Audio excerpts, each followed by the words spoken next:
Today I'm going to show you how to use your playbook to identify repair and overhaul orders that might be at risk for delivery miss. On the right hand side you see the My Actions pane, and then you can see that there are 31 JetBlue orders out of a total of 88 on the open orders section of your scorecard that might be at risk for a delivery miss. You can click on the 31, it'll take you straight to the Arno open worksheet, or you can click on the Arno orders at risk text, and that's going to take you straight into your Actions tab. It looks like Action 6 defines the step-by-step instructions of how you would use your playbook to identify that data, and then it'll tell you what to do with that data if you do want to escalate those orders. So it has the filters listed. You're going to go to the Arno open worksheet. You're going to set the action category column. So I'm going to go through all those steps with you right now. On the total column here, it lists out the 31. You're going to click on the 31. It'll take you straight to the Arno open worksheet. Now you're going to scroll to the right and you can see the action category column. And then here, I'm just going to select Arno orders at risk for delivery miss. And this is where we get the 31 orders for JetBlue. Now, what I would do at this point is I would use the data here and investigate and just gather some research and some intel on what's going on with these orders. So as I scroll to the right, you can use the plant column to determine what plant it's from. You can look at the materials. The important thing about this is you are closest to the customer. So if you know that the customer has a unit and they're low on spares, or they might go AOG, or they just absolutely need a part and maybe they don't need it for 2 weeks, but you know that if we really miss on the order, then we're going to have big problems.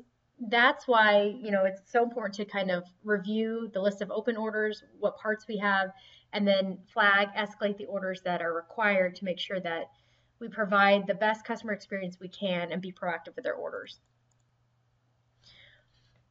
So here's the column that really is going to give you a lot of intel in regards to why the order is at risk for a delivery miss.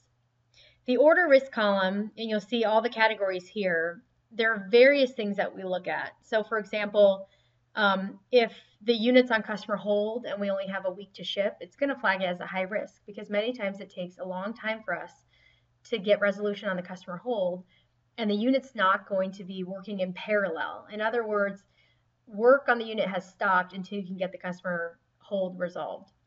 Other things are if you only have a few days left to ship and you're on a material part shortage. One could be that you're in gate 1 for past the gate 1 entitlement time.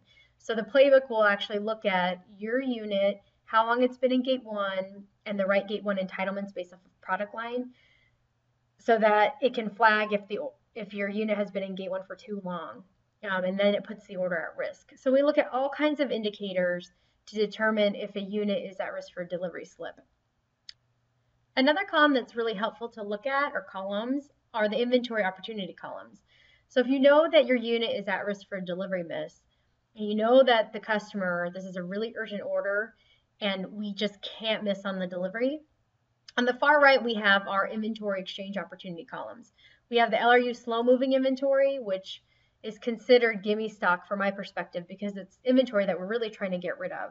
You do have to contact the specs team to ask for permission to use it because they have to check on shelf life, but it's not going to be permission in terms of you can't use it, because if it's on the shelf and the shelf life is good, they're more than likely to just give you the part to use as an exchange. The LRU rotables quantity on hand, this is the avionics specs pool.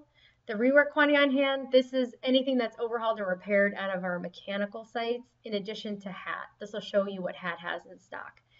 And then the new quantity on hand are any new parts. So this could be out of the aftermarket sites, which always also carry new inventory. It could be out of the OEM sites that manufacture new inventory. And lastly, it could be out of HAT, which purchases new inventory and it's on the market to sell. So once you gather all the intel in regards to these orders that are at risk, you can find good candidates or orders that you really think need to be escalated on behalf of the customer to make sure that we either, one, stay on track for the repair, because ultimately it could be at risk, but the site may be able to deliver on time, or two, we escalate quickly with CCO, and I'll show you how to do that to ensure that if we can't deliver on time, we can come up with a different alternative or some kind of recovery plan.